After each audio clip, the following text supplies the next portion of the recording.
Hey, listen up, y'all. Real reading talk, we're doing it different, all right, for these next three episodes, all right? So, this first episode that you all are about to see is Miss Ebony Donley, who is a phenomenal educator. She is going to be talking about some of the things that our children struggle with when it comes to reading. All right. So, for example, you talk about figurative language, vocabulary, the structure of the writing. These are things she's going to be talking about. Then, our next three episodes after that, we are going to actually do some hands on demonstrations of how we can incorporate these types of activities into a reading lesson. All right. So, we are thinking of cool ways to get our babies into reading. So it's not just opening up a book, y'all. They can be doing fun, creative stuff to help them get into reading. So you all stay. Hello, everyone, and welcome to another episode of Real Reading Talk. And I am your most gracious host, Miss Sasha. And with Real Reading Talk, I discuss the real systemic issues that are at the very core, the very foundation as to why we have low levels of literacy in the Black community and the ways in which we can combat these issues together, y'all. Oh, yes, indeed. I am just super, super pumped because as you all see on the screen, well, for those of you who are able to see the podcast visually, you see the awesome, phenomenal Ebony Donley, educator, 23 years, y'all, and counting. Okay. Literacy Innovations is the name of her tutoring company. She's had her tutoring company for 9 years. However, she's been tutoring since college, y'all. Okay. Even though she still look like she in college still. Okay. All right. I mean, just a super, super dope, phenomenal woman giving back to the community. She is my literacy warrior. Okay. Literacy comrade, all of that.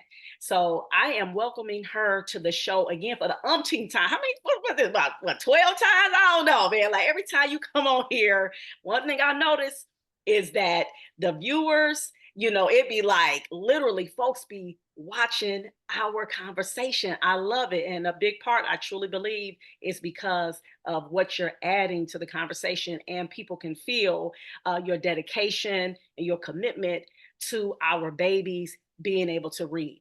Welcome. Thank you for having me again. I don't know how many times this makes, but it's always a fun time when we get together to talk literacy. Yes, definitely, for sure, y'all. So, hey, y'all, listen up, y'all. So, we got something that's we're gonna do that's gonna be a little different, but it's definitely empowering, right?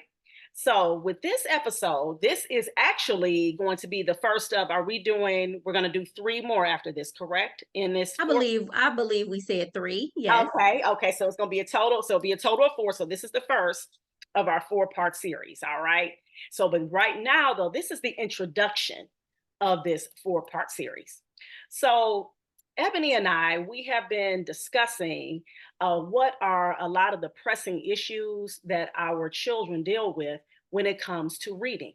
So, just like, for example, like when I am assessing my students, when they are about to get ready to embark upon my tutoring sessions. So, the things that I do is I talk to the parents about what are the issues that your child is dealing with. And so, usually, a lot of times when I'm tutoring my students, they usually deal with a lot of like phonemic awareness. So, connecting the sounds to the letters, they deal with a lot of being able to sound out those words, fluency. Okay, so those are like a lot of the things, and of course, comprehension, that's a big one as well, and confidence. Okay, now when I've been talking to Ebony, she has her experiences in terms of a lot of the things that she sees that our children deal with. But so, what we're going to focus on in these episodes, though, we're actually going to focus a lot on the comprehension piece. Because as Ebony, me and her, we've talked, extensively, like we always do when it comes to, our babies being able to read. A lot of times what she sees is the comprehension piece. So really going into depth into what they're reading and being able to, understand what it is that they're reading, not just on a surface level, not just them being able to just read the words, but actually digging into the characters, digging into what it is that the passage or the book is about and all of those things, right? So we broke this down. So we are going to discuss 3 things. Okay. So they're going to be 3, and we're going to have, and in addition to that, well, first let me introduce the things, right? Because I get so excited. I want to make sure that everybody can understand, right? I don't want to be just spouting out everything all at once. So the first thing that we're going to address is the figurative language piece. All right. So I'm just going to give the title, and then I'm going to allow for Ebony to go ahead and explain each one. Okay. The next one is vocabulary. And then the final one is the way the writing is organized. So those are the 3 things we're going to discuss. But peep how we're going to do it though. This is an added sweet caveat, okay, that we have in this particular episode. All right. So for our next episode, Ebony, she is going to demonstrate some hands-on activities to go with the different components that she's going to be talking about that's related to, the particular topic. All right. So, which is pretty dope, because that's the thing that we've noticed is that a lot of our children, they're not just going to be able to get the information from us, just giving it to them, just telling them. They actually have to see some examples. And a lot of our babies, they are hands-on learners. They're kinesthetic learners. They need to be moving their hands. They need to be building things, especially with our boys. All right. These are things that this is a great way that they learn. They're visual learners. All right. So all of this stuff is going to be taking place when we demonstrate the different activities that's going to go with the topics that we're going to be discussing. So we're going to have our first activity for the next episode, then we'll have our next activity, and then we'll have our final one. All right. I know that was a mouthful, but of course this is recorded. You guys can always rewind if you didn't get something, but I really hope that that was clear. So what I'm going to do is I'm going to hand over the mic to Ebony. Please go ahead. Okay, so again, thank you so much for having me. And I'm happy that we're working together to bring these topics up. This year I did something a little different. Everybody know I have been an intervention specialist for 20 plus years. This previous school year was the first year that I've taught general education. So I taught 5th and 6th grade ELA. And I was taken aback by some of the things that the kids didn't know. And I kind of took for granted because I had been in that special ed space. So I was thinking this was going to kind of like be a cakewalk. But so I get in here and I'm like, oh my goodness. When we're talking figurative language, they may not know the 2 things that are being compared. So when they might say something like, she is a snake. And they're like, how's she a snake? She's a girl. And it's like, I was stuck to try to explain, no, that means she's sneaky. No, that means like she can't be trusted. And I'm like, that's a metaphor. And so then I'm telling them like, you're moving slow as a turtle. A turtle moves slow. You're moving slow. A simile compares 2 things using like or as. And then I will always talk in hyperbole. And I'm like, a hyperbole is an exaggeration. And so they be like, it ain't no way. And I'm like, it's an exaggeration. It's a hyperbole. So it's those kind of things can kind of stand in their way a little bit as they're trying to access. Because we know sometimes they're not up to grade level reading, and then you're throwing this other element in there. And so sometimes they are lost. But sometimes when we stop and show them what's happening, they're like, oh, I get it now. So that's sometimes is an easy fix. It seems like it's monumental, but once we see it, it's an easy fix. So that's something that we can work with. And then number 2, you mentioned vocabulary. We know our students don't all the time read a lot. They're not read to a lot. So some of this vocabulary to them is just, they're perplexed. They haven't heard the word. They cannot use the context clues because sometimes the words around the word, they haven't been exposed to either. So sometimes that can be a barrier also. And so, teaching them a little strategy, like, okay, sometimes if they say this, they say something, then give a comma, sometimes they've given you the definition. And so, things like that, like those key things we can teach them. And so they're like, okay, I got it now. Again, that's a small tweak. That's a small tweak, something we can do, if we do that enough, and they will start to do it on their own. But what my students really had a problem with is the way the writing was set up. It's called language craft and structure if you look it up in the standards. But is it a poem? Is it an essay? Is it a story? Is it a play? But then it builds on that. So, okay, we are reading for information. So now we have this organized. How are they presenting this information to us? Are they going step 1, step 2, step 3, step 4, which means it would be chronological order? Is it key idea in detail where they give you a topic and then expound on it? Is it cause and effect? Because this happened, this then happened. So this, as a result of that, we have to start to teach them those things because it's in the standards. And I think sometimes we're just on the surface. Well, what did they do? Well, how would you feel if they did that? Well, why do you think they did that? But so then when they hit you with something, well, how's the information organized? We feel like it came out of left field. What they mean? I haven't heard this before. What do you mean? I don't even know what to pick. First of all, what is even chronological? Because I done forgot because I'm stressed out. Cause and effect. Key idea and detail. What that mean? Problem and solution. Ms. Donley, this is stupid. I don't know why I got to do this anyway. Right. That's what it became. So I think if we do things like that and just be like, just slow walk it down. Just use every moment as a teachable moment, because I'm not saying we all oftentimes have to make it a huge lesson. We can just say, hey, you see this right here? Yeah. When they say that, okay, so they're comparing these two things. And so we have to start to do that. Okay, you see how they gave us this bold heading here? Because remember, we're going to use these text features that they know. You see how they gave us this bold heading? You see how they gave us this information? You see how that goes together? We can do those little things, and parents can do it. Teachers can do it. Like it can just be a common occurrence. And so if we did more of that at home, a student wouldn't always feel like a teacher trying to put them on Front Street. Because sometimes you just think that we know a little something that we don't know. Because I know I was looking at the standards because I was like, am I supposed to be teaching this fresh? But that was a standard that they should have been exposed to before. And I was supposed to just help them delve a little deeper. But it was kind of like, they were like, what are you talking about, Miss Donley? Like, and so each time when we encountered that, I would really have to explain, like, okay, so you see this sidebar here? So this sidebar is here because of this. Okay, you see this here? This is here because of that. Like, even to the point where we had some graphic novels that we read. And I'm like, well, that's a thought balloon, but that's a speech bubble. Things like that.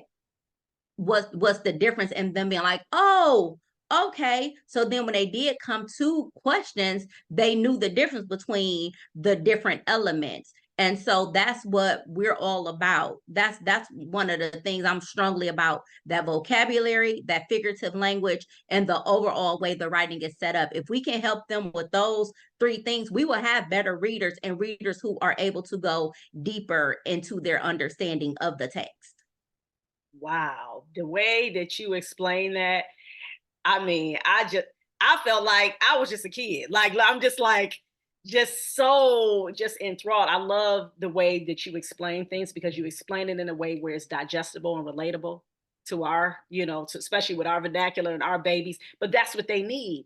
And to me, this is just a prime example. Number one, I mean, you've been you're not just an educator just in quantity, but your quality, your dedication, your commitment.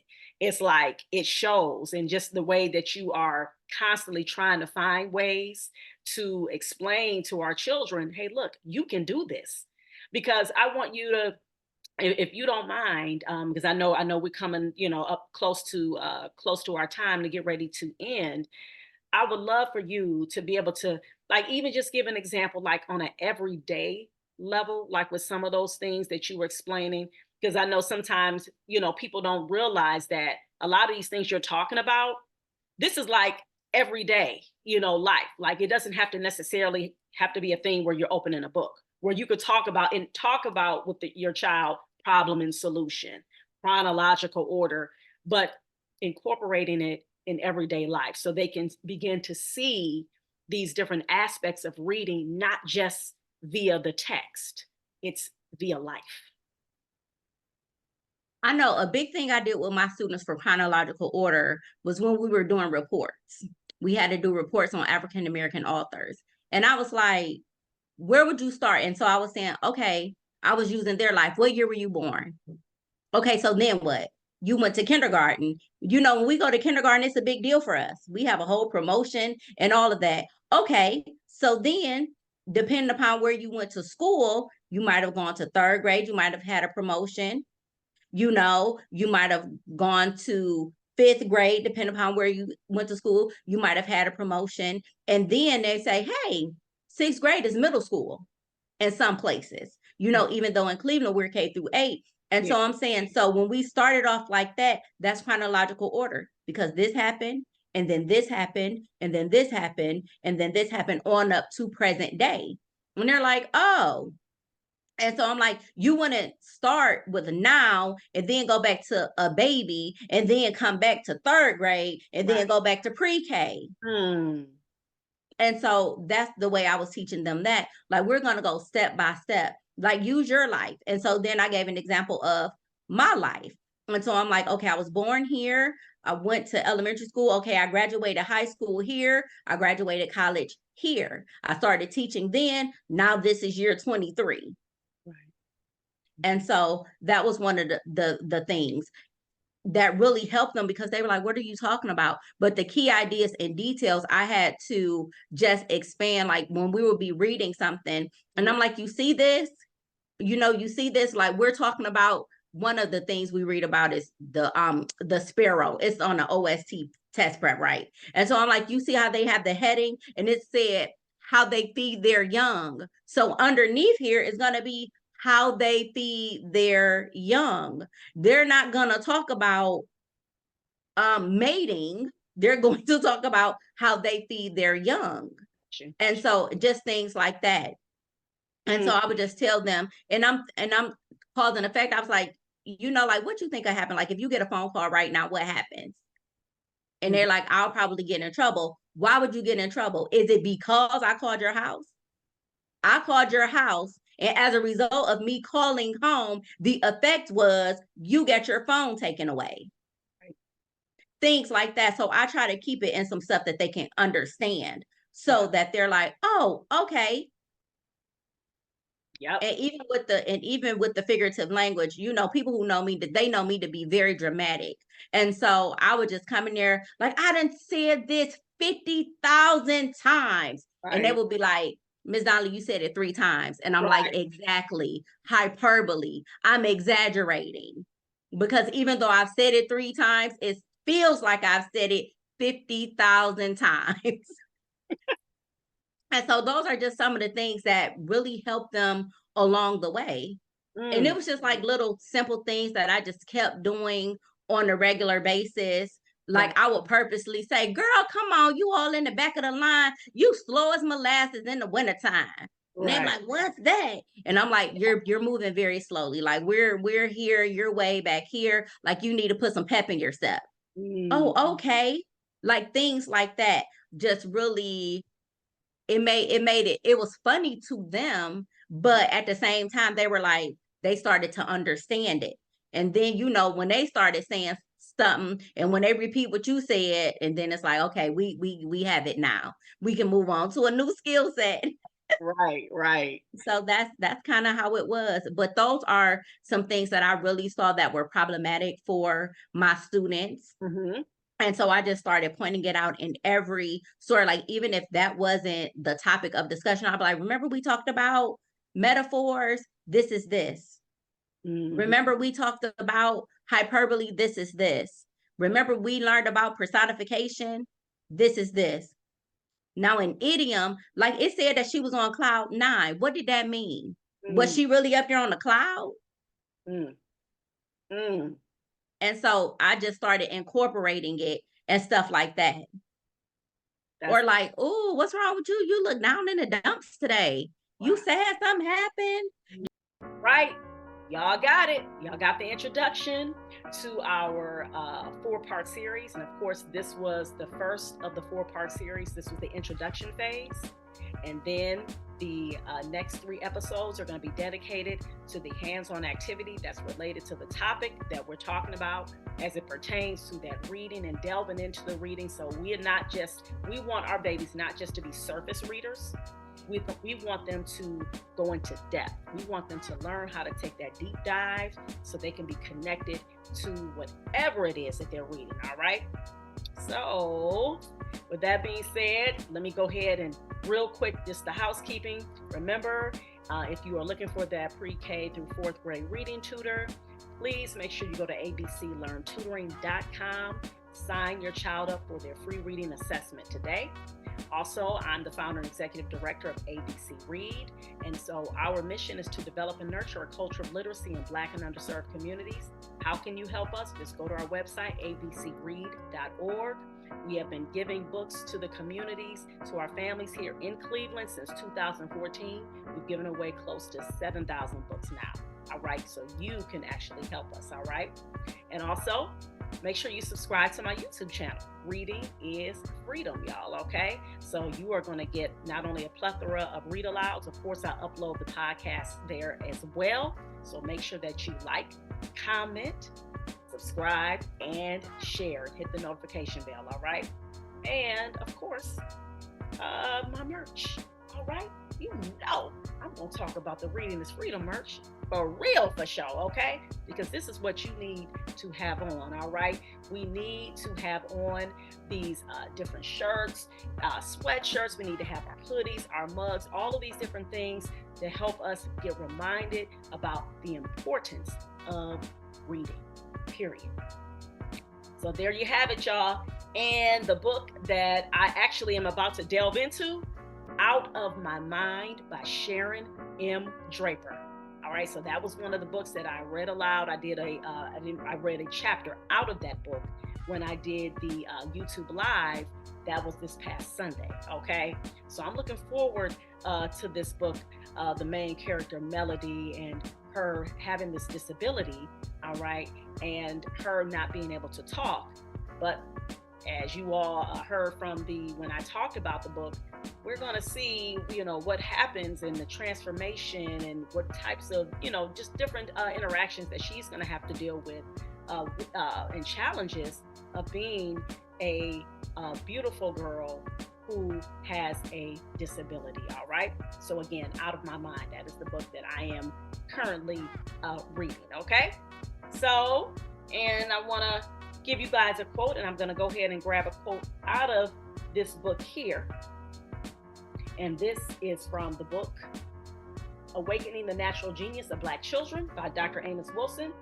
And this comes from Ancient Kemet. A day in school will profit you, for its work endures like the mountains. All right. So again, as you know, my motto, school is everywhere. That doesn't mean you putting your child like in another building. School is everywhere. All right. So remember that education is going to profit us on a massive level. So always remember, be in that mindset that you are your child's first educator. Again, thank you all for listening to another episode of Real Reading Talk. I am your most gracious host, Ms. Sasha. And remember to take care, and please, please read for at least 30 minutes a day.